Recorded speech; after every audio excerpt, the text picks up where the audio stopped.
अर्को महत्त्वपूर्ण पाठ हामी यहाँ सिक्दैछौँ अनि यो प्रश्न अति नै महत्त्वपूर्ण प्रश्न हो। यो प्रश्न विश्वासीहरूको धेरै विश्वासीहरूको प्रश्न हो। त कति विश्वासीहरू यो कुरामा सचेत भएको हामी पाउँदैनौँ। तर पनि यो पाठ पढ्दै गर्दा यहाँबाट सिक्दै गर्दाखेरि हामीलाई धेरै कुराको जानकारी मिल्नेछ जसले परमेश्वरको साँचो इच्छालाई सम्बोधन गर्नेछ। प्रश्न यस्तो छ, परमेश्वरले किन आदमलाई फेरि अनन्त जीवन पाउनबाट रोक्नु भयो? अब त्यो कुरालाई हामी यहाँ हेरौँ। आदमको पतन पछाडि आदम र हव्वाले परमेश्वरबाट छालाको वस्त्र पाए अनि यो छालाको वस्त्रले येशूको रगतलाई प्रतिनिधित्व गर्दछ अथवा सङ्केत गर्दछ।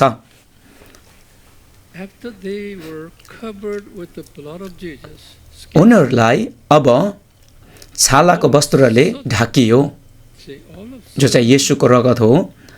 अनि त्यस पछाडि आदम र हव्वाको आँखाहरू खुल्न थाले जो चाहिँ ऐतिहासिक घटना थियो त्यो समय। अनि त्यसपछि उनीहरूले आफ्नो गल्तीलाई थाहा गरे र तिनीहरूले यो बुझे कि उनीहरूले चाहिँ परमेश्वरको विरुद्धमा पाप गरेका रहेछ भनिकन।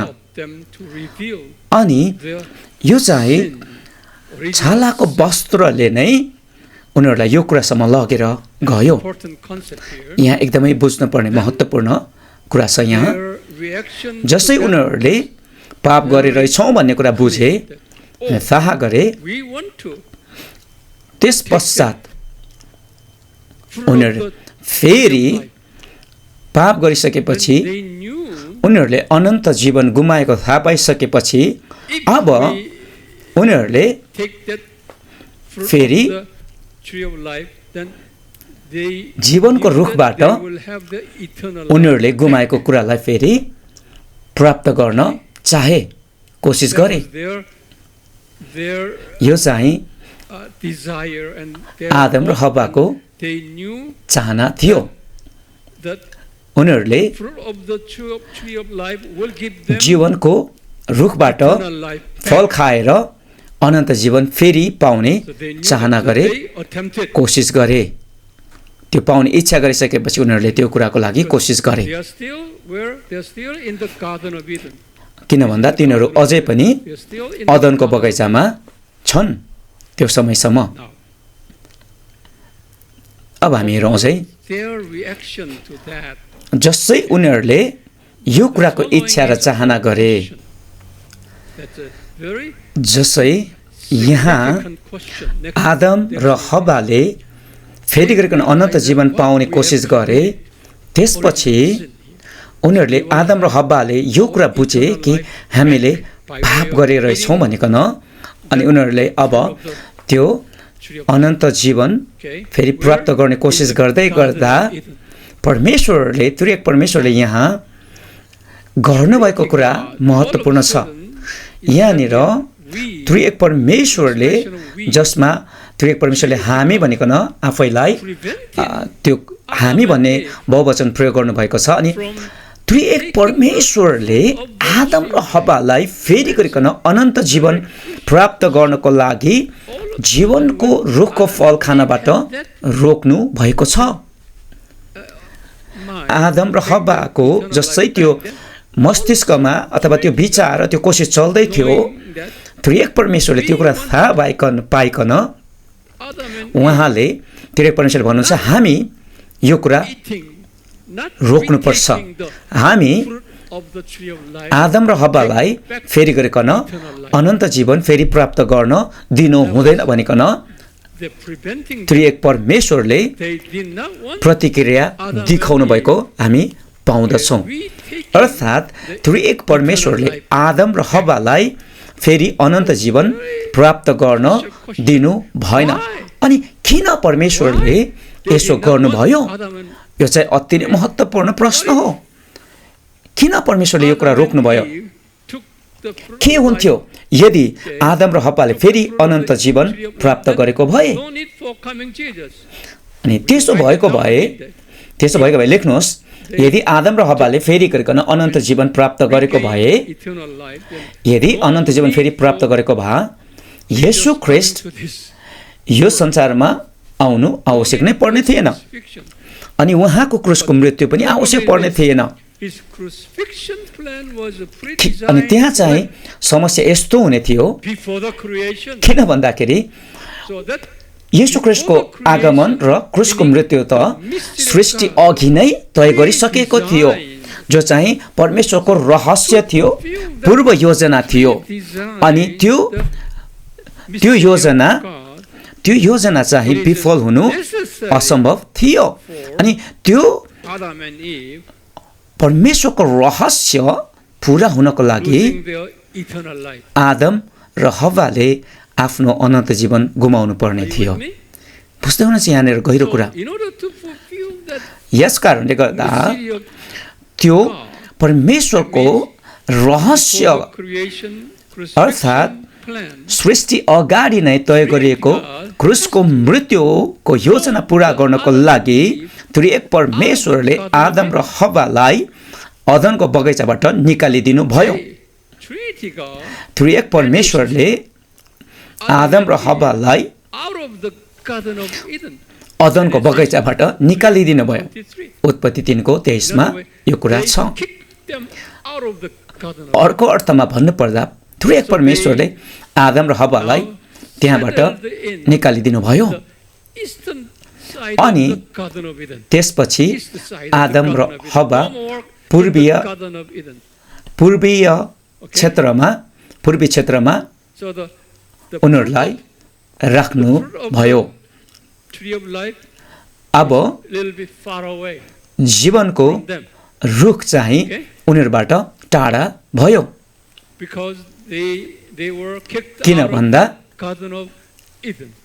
किन भन्दा अब उनीहरू अदनको बगैँचाबाट निकालेका छन्। त्यसपछि त्रिएक परमेश्वरले करूबहरूलाई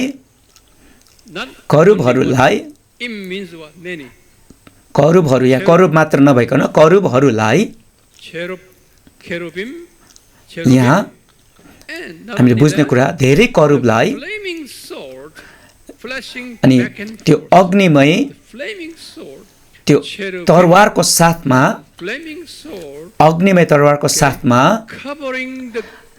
करूब स्वर्गदूतलाई त्यो अदनको बगैँचाको सुरक्षा गर्नलाई खटाउनु भयो, ताकि आदम र हव्वा फेरि गरिकन त्यो अदनको बगैँचामा प्रवेश गर्न नपाओस् भनिकन परमेश्वरले कडा सुरक्षा राख्नु भयो। करूब स्वर्गदूतहरूलाई अग्निमय तरवारको साथमा सुरक्षा दिनलाई पठाउनु भयो। यो कुरा उत्पत्ति 3:22 देखि 24 पदमा यो कुरा पाइएको छ। यो चाहिँ आदम र हव्वालाई छालाको वस्त्र लगाइदिसकेपछि भएको घटना हो। जसै उनीहरूले छालाको वस्त्र लगाए, उनीहरूको आँखाहरू खुल्न थाले, उनीहरूले पाप गरेको कुरालाई थाहा गरे, अनि उनीहरूले फेरि गरिकन अनन्त जीवन प्राप्त गर्ने कोसिस गर्दै गर्दा परमेश्वरले उनीहरूलाई त्यहाँबाट निकालिदिएर अदनको बगैँचा जहाँ जीवनको रुख थियो त्यसलाई करूब स्वर्गदूतहरूको साथमा सुरक्षा दिनुभयो। अब प्रश्न यो हो, किन परमेश्वरले यी सबै गर्नुभयो? किन परमेश्वरले यो सबै कुरा गर्नु दिनुभयो? यसकारण यी सबै कुरा भए कि यो चाहिँ परमेश्वरको इच्छा थियो। परमेश्वरको इच्छा यो थियो कि परमेश्वरले 7000 समयको यो पृथ्वीको समय स्थापना गर्दै हुनुहुँदथ्यो। अनि यो पृथ्वीको समय, यो संसार अर्थात् 7000 वर्षको समय चाहिँ सृष्टिको उद्देश्य सिकाउने स्कुल हो।